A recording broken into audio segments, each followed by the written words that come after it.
what it's like when you try something important and things just don't work out. That feeling of heaviness in the chest, as if someone had placed a stone right in the center of your heart. You put in the effort, the time, the energy, the hope, and yet, in the end, there's the result you didn't want. And along with it comes that insistent voice in your head asking, why didn't I succeed? What's wrong with me? I remember all the times I've seen people looking at a failed project, a job interview that didn't work out, a relationship that ended, or even a simple cake that fell apart in the oven. The expression is always the same, that half-lost look, the slumped shoulders, the heavy breathing of someone carrying an invisible burden. You probably know this feeling well, don't you? That moment when you wonder if it's really worth trying again. It's funny how we find it so easy to recount our failures and so difficult to celebrate our victories. We keep each mistake as if we were collecting stones in our pockets, getting heavier and heavier as we walk through life. We tell and retell our failures to ourselves, sometimes on an endless loop, like an annoying song that won't leave our heads. I should have spoken differently. If only I had studied more. Why didn't I think of that before? The fear of failure is like a shadow that follows us on sunny days. It's there, silent, influencing decisions we don't even realize we're making. Have you ever given up trying something new for fear of not being good enough? Have you ever stopped speaking at a meeting because you thought your idea might be rejected? Have you ever put off that personal project because, deep down, you feared you wouldn't be able to see it through? And the most interesting thing is that we somehow create the idea that only we fail like this. We look at others and see only their successes, their glittering achievements on social media, their smiles and carefully chosen photos. Meanwhile, we carry around our own failures as if they were rare cases, unique evidence of our supposed inadequacy. But know that there's something in this thinking that doesn't reflect the deeper nature of reality. I remember watching children learning to walk. They fall dozens, hundreds of times. They get up, try again, fall once more. And at no point do they think, maybe walking isn't for me. There's no shame, no giving up. Just try after try, fall after fall, until one day they're running around the yard as if they'd always known how to do it. At what point in life do we lose this natural resilience? At what bend in the road did we learn to fear our falls so much? Failure tastes bitter, especially when we've devoted so much of ourselves to what didn't work out. It's like preparing a special dinner for hours and when it's time to serve it, letting it all fall to the floor. Frustration is real, disappointment is valid. You're not wrong to feel the weight of what didn't happen as you'd hoped. The pain of broken expectations is one of the hardest to bear. There's also that feeling that time has been wasted, isn't there? As if every minute invested in what failed was a minute thrown away. We think about the alternative paths we could have taken, the different choices we could have made. It's that constant imaginary conversation with the past, as if we could go back and warn ourselves about what was to come. And when we finally start to recover, there's the fear of judgment. What will others think? How will I look at that person after that mistake? Will they think I'm incompetent? We carry not only the weight of our own judgment, but also the imagined weight of other people's judgment, which is often much harsher in our minds than it would be in reality. Deep down, what hurts most is not even the failure itself, but the meaning we attach to it. We turn specific events into general statements about who we are. A project that went wrong becomes, I'm a failure. An unsuccessful attempt becomes, I'll never succeed. A one-off mistake expands until it takes up the entire space of our identity. And that's where the real problem lies. You see, there is a certain wisdom hidden in the moments when things don't go according to plan. Something we can't see when we're in the middle of the storm of disappointment, but which begins to reveal itself when the waters calm down. Have you ever stopped to think that maybe, just maybe, failures aren't just the end of paths, but necessary detours to routes we can't yet see? All those feelings, all those thoughts that go through your head when something goes wrong, they are profoundly human. There isn't a person in the world who doesn't know the taste of failure, even those who seem to have everything under control. The difference is not in who fails less, but in who learns to turn those stumbles into dance moves, those mistakes into libraries of knowledge, those falls into impulses for bigger leaps. I'd like to invite you to look at failures in a slightly different way. Imagine for a moment that you are observing a seed that has just been planted. For the first few days, weeks, sometimes even months, what do you see? Nothing. Absolutely nothing happening on the surface. If we were to judge only by what we can see, we would say that that little seed has failed in its only mission, to grow. But nature harbors a secret that we rarely remember to apply to our lives. Under the ground, invisible to our eyes, that seed is transforming. First, it needs to break. Yes, break so that the life it carries can begin its journey. What appears to be destruction is actually the first step in creation. How many times has our failure been just that? A shell breaking so that something new can emerge? Think of the seasons. Winter, with its bare and apparently lifeless trees, seems like a failure of nature if we look at it in isolation. But that period of dormancy, of seclusion, of apparent death, is absolutely essential for the explosion of spring to be possible. Our failures are often necessary winters, times of silent preparation for blooms we can't yet imagine. It's like that cake recipe that goes wrong. You follow the instructions, measure the ingredients, control the oven time, and yet when you open the door, you find something completely different from what you expected. Total frustration. But think about it, wasn't it precisely by making mistakes that the world's greatest chefs discovered new techniques, new flavors, and new combinations? Chocolate with salt, sweet with spicy, so many combinations that we now consider genius began as accidents in someone's kitchen. Or consider the act of learning to ride a bicycle.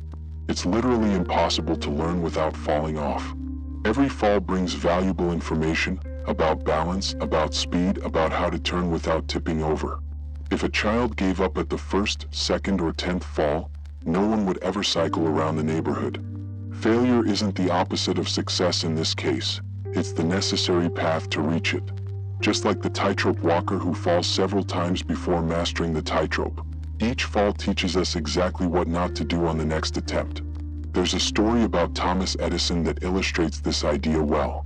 When he was working on the invention of the light bulb, he tested more than 1,000 different materials until he found the filament that would work. When asked about all these failures, he replied something like, "I didn't fail 1,000 times. The light bulb was an invention with 1,000 steps." See how powerful this change of perspective is. Each attempt that didn't work was not a dead end, but a path eliminated, a piece of information gained. The waters of a river never follow a straight line from source to sea. It encounters rocks, slopes, difficult terrain, and must constantly change course. If a river insisted on going only in a straight line, it would probably dry up when it encountered the first obstacle that was too big. The wisdom of water lies precisely in its ability to adapt, to find new paths, to turn every barrier into an invitation to a new direction. Our failures are like those stones in the river's path. They're not endings, they're redirections. Think of that job interview you failed. At the time, it was a hard blow, a sense of rejection that hurt deeply. But how many people haven't discovered months or years later that that no pushed them towards opportunities much more in line with who they really are? As if life were saying, "No, it's not that way. I've got something better in store for you a little further down the road." Failures have this strange way of protecting us from paths that wouldn't allow us to fully flourish. Or reflect on that relationship that didn't work out, that love that seemed perfect and ended with nothing but pain. At the time, it seems impossible to see any sense in that ending. But over time, many realized that it was precisely in that breakup that they learned their most valuable lessons about themselves, about what they really need, about the kind of connection they are looking for. Like a bone that breaks and, when treated well, calcifies exactly at the point of fracture, becoming stronger precisely where it was most fragile. Looking more closely, we begin to notice a curious pattern in our lives. Many of the things we now consider blessings began as apparent curses. That lost job that made way for self-employment. That rejected project that led us to create something much more authentic. That forced move to another city that resulted in friendships we wouldn't trade for anything. It's as if life knew a path that we, with our limited vision, couldn't immediately see. There is a Japanese practice called kintsugi, the art of repairing broken porcelain by using gold in the cracks. Instead of hiding the damage, it is emphasized, celebrated as part of the object's history. The result is pieces that are even more valuable and beautiful precisely because they have been broken and repaired. Isn't this a perfect metaphor for our failures? Aren't they the ones that, when wisely integrated into our history, create the most beautiful golden patterns in our lives? You see, there is a subtle but important difference between seeing a failure as an end and seeing it as a diversion. When we see it as an end, we stop, we give up, we get stuck in regret.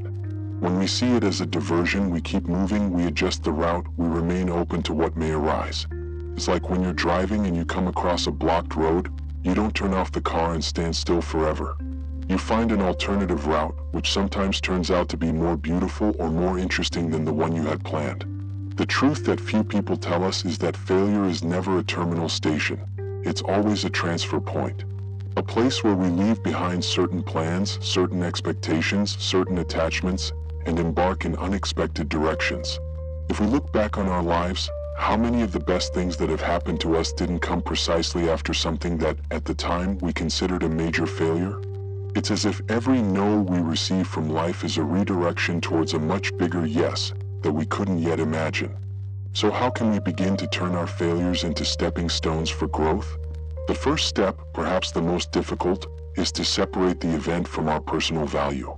When something goes wrong, we have an almost automatic tendency to think, I failed rather than this attempt failed. Do you realize the difference? An attempt is just an attempt, an experiment, a test, a move. It may or may not work, but you, as a person, remain whole, valuable, and capable regardless of the outcome of that particular action. It's like cooking a dish that didn't work out. The fact that the food came out bad doesn't mean you're a bad cook. Maybe the oven was the wrong temperature, maybe the ingredients weren't the best quality, maybe the recipe itself wasn't good. A wise cook wouldn't throw away all his pans after an unsuccessful dinner. He would analyze what happened and try again with adjustments. In the same way, a one-off failure doesn't define who you are or what you're capable of. One practice that can completely change our relationship with failure is the habit of asking different questions. Instead of, why did this happen to me? How about asking, what can I learn from this? Instead of, where did I go wrong? Perhaps, what new information do I have now that I didn't have before?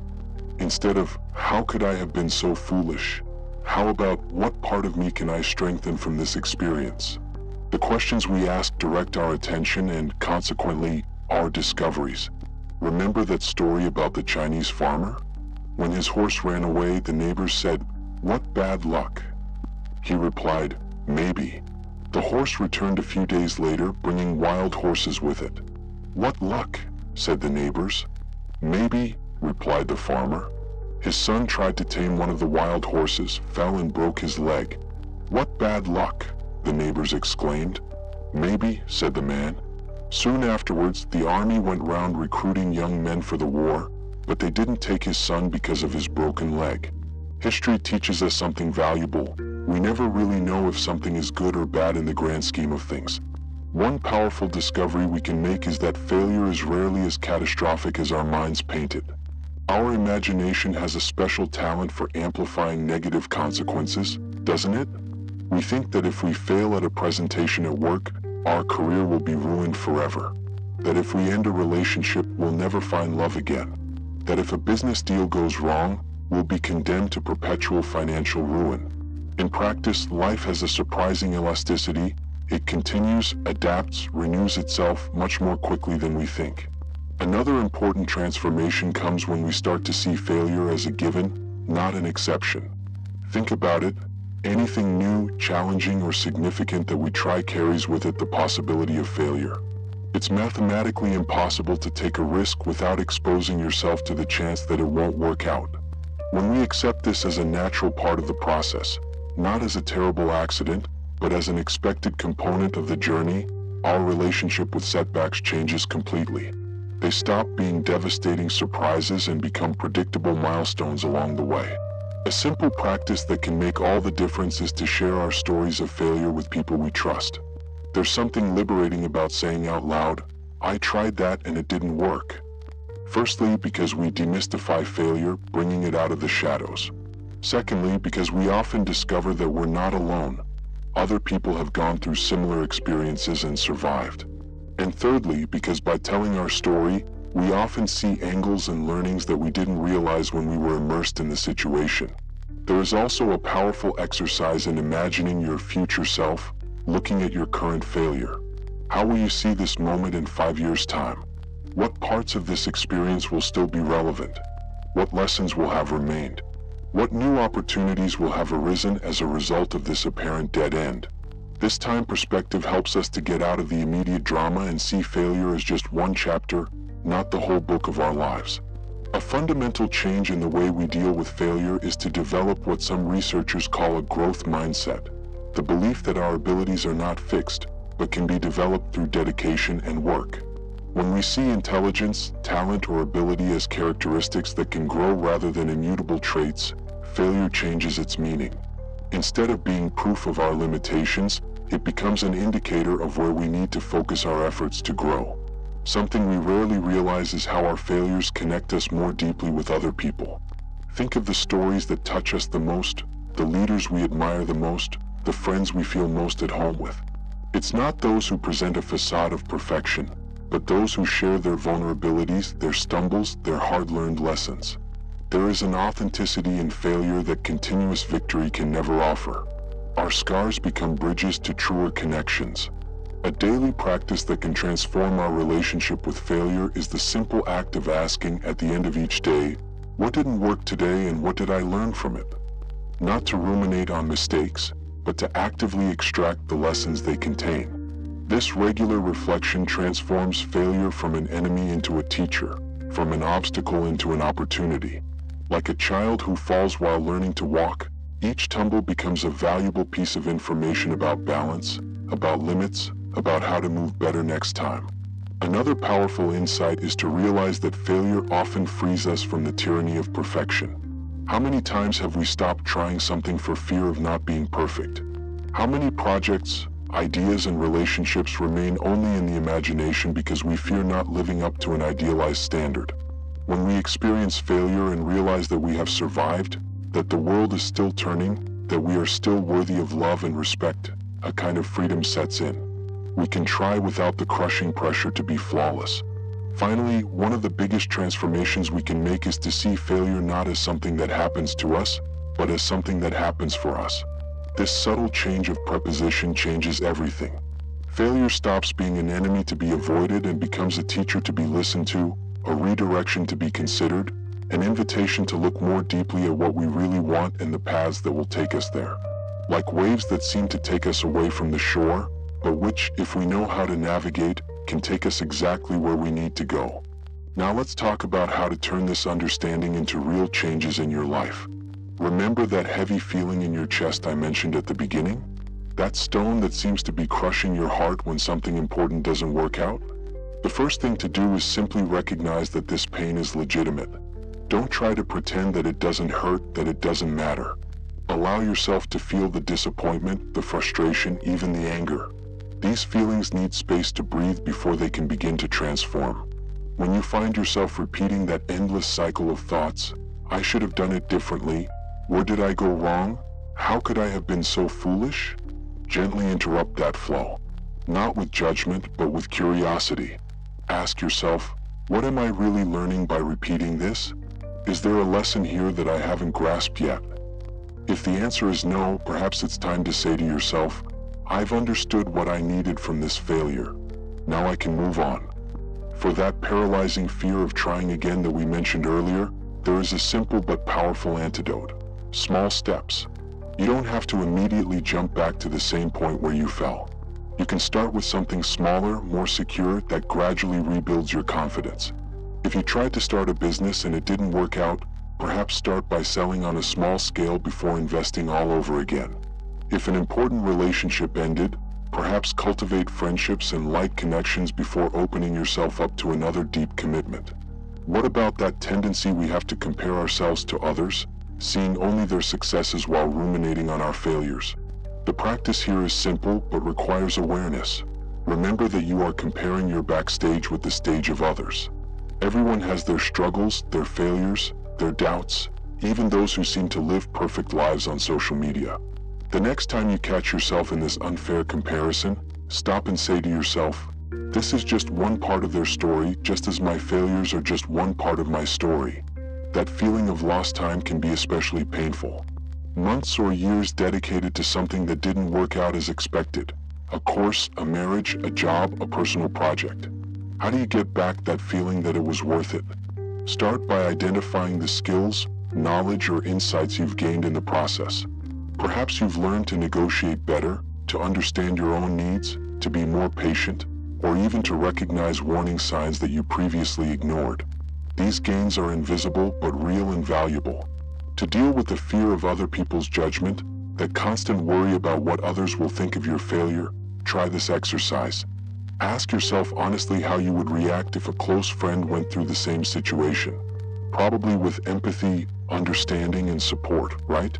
Most people will respond to you in the same way.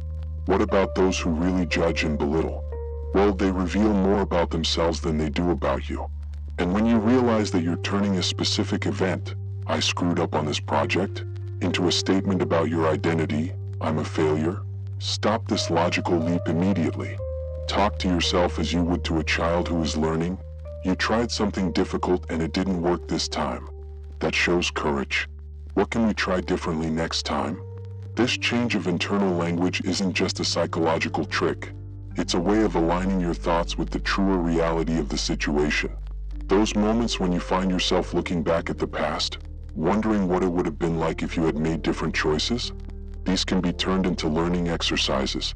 Instead of getting stuck on what if, ask yourself, given what I know now, how can I use this information to make better choices going forward? The past can't be changed, but it can be a valuable teacher if we let it. One of the most powerful ways to transform a failure is to share it when you're ready. Not as a story of victimization, but as an honest account of learning. I tried this, it didn't work for these reasons, I learned these lessons, and now I'm trying this new approach. This kind of sharing not only solidifies your own learning, but also creates space for others to feel less alone in their own stumbles. For that worry about failure completely ruining your reputation or career, remember that resilience is one of the most admired qualities in any field. People respect someone who has fallen, learnt, and got back up much more than someone who has never risked enough to fall. As the writer J.K. Rowling once said, "It is impossible to live without failing at something, unless you live so cautiously that it would be better not to have lived at all." When you feel overwhelmed by the magnitude of a failure, practice what we might call scaling down. Take out a piece of paper and write down exactly what happened, without interpretation or future projections. Then identify what is really under your control at this moment, not in the past, not in the hypothetical future, but now. Concentrate on these small spaces of influence, like the climber who doesn't keep looking at the top of the mountain all the time, but focuses on taking the next safe step. Perhaps the most important thing is to cultivate what we might call realistic hope, that which doesn't ignore difficulties or deny failures, but which isn't defined by them either.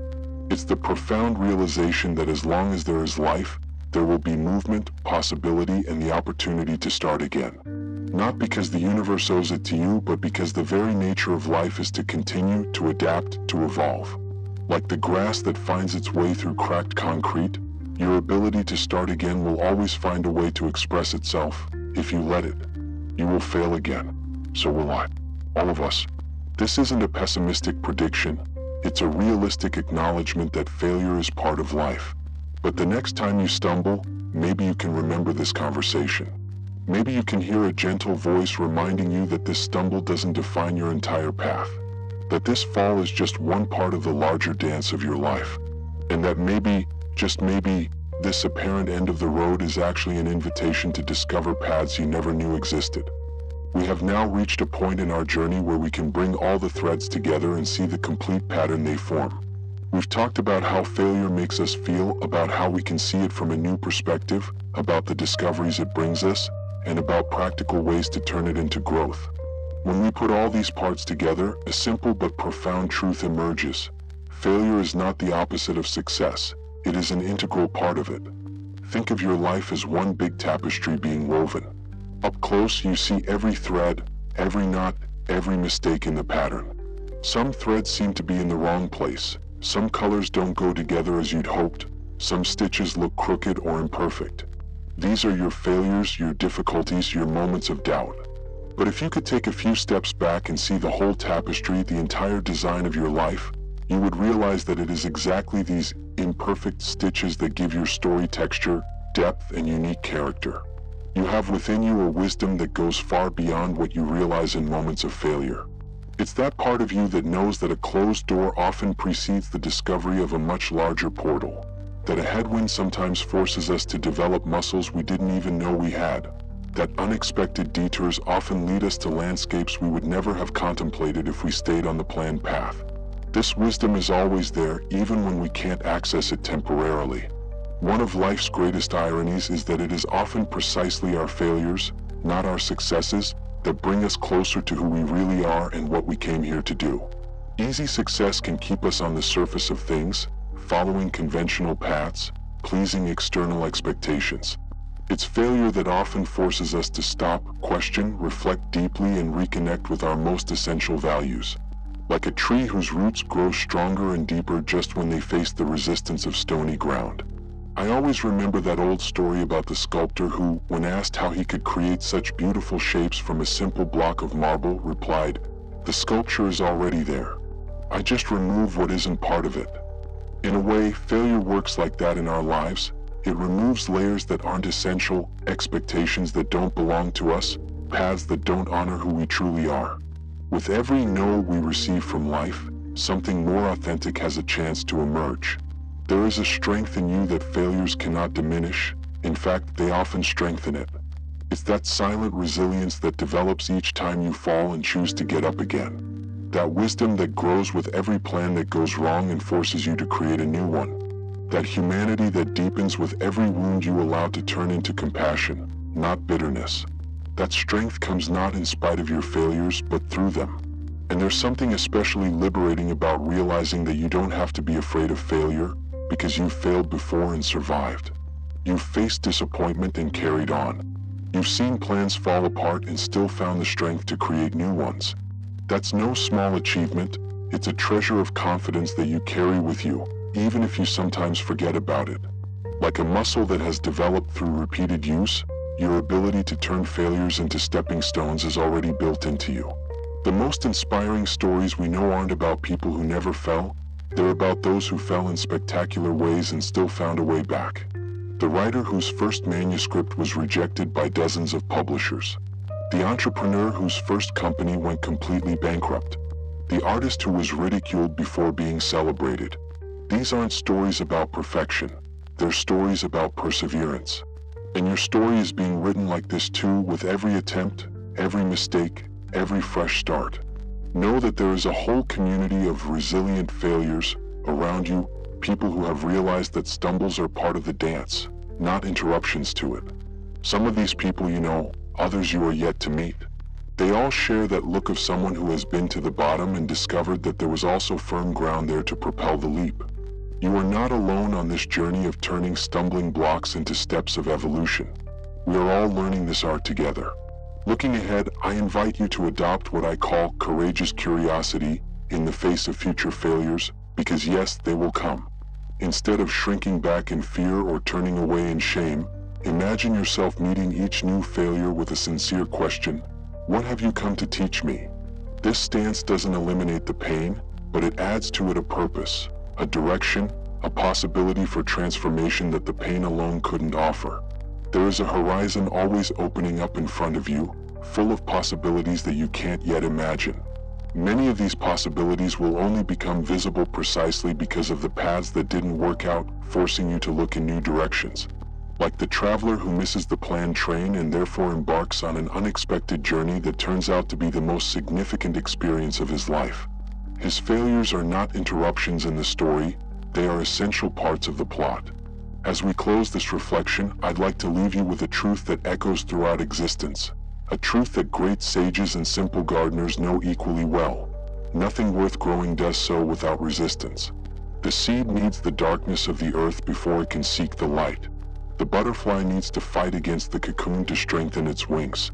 And you, my friend, need your failures not as punishments or obstacles, but as the very fertile soil where your most authentic and fulfilling life is continually being born, growing, blossoming into possibilities that, for the time being, only your bravest heart can imagine.